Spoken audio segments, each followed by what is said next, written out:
দেশের ক্রিকেটের সর্বকালের অন্যতম সেরা ওপেনার তামিম ইকবাল খান। অনেক ম্যাচজয়ী ইনিংসের শুরুটা হয়েছিল তার ব্যাট থেকে। ব্যক্তিগত অর্জনও বেশ সমৃদ্ধ।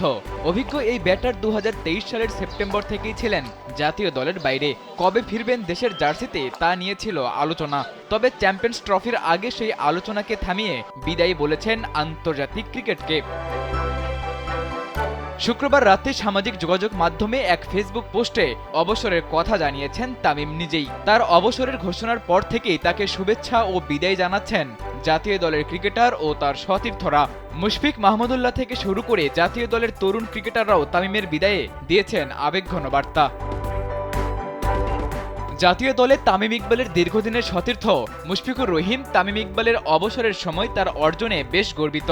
প্রিয় সতীর্থ ও বন্ধুর বিদায় বেলায় নিজের ভেরিফাইড ফেসবুক পেজে এক পোস্টে স্মরণ করে দিয়েছেন তামিম ইকবালের ভাঙা আঙুল নিয়ে ব্যাট করার কথা। ক্রিকেটের মাধ্যমে তামিমের মতো অসাধারণ এক বন্ধু পাওয়াই বেশ কৃতজ্ঞ বলে মন্তব্য করেছেন তিনি।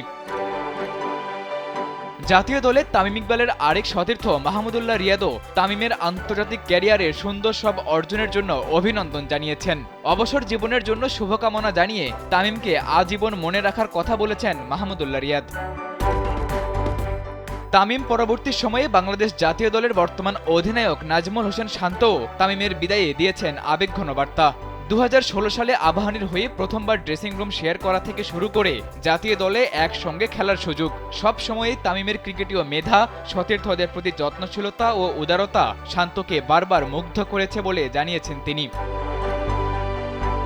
সর্বশেষ 2023 সালের সেপ্টেম্বরে নিউজিল্যান্ডের বিপক্ষে আন্তর্জাতিক ক্রিকেটে মাঠে নামেন তামিম। এরপর 2023 সালের ডিসেম্বরে বিসিবির কেন্দ্রীয় চুক্তি থেকে সরিয়ে নেন নিজের নাম। 2023 বিশ্বকাপের আগে তার ফেরা নিয়ে নাটকীয়তা শুরু হলেও তিনি আর ফিরতে পারেননি। তাই তো 2025 চ্যাম্পিয়ন্স ট্রফির আগে কোনো নাটকীয়তা ছাড়াই ক্রিকেটকে বিদায় বলেছেন দেশসেরা এই ওপেনার। সাদাতুর রাফি, কালবেলা।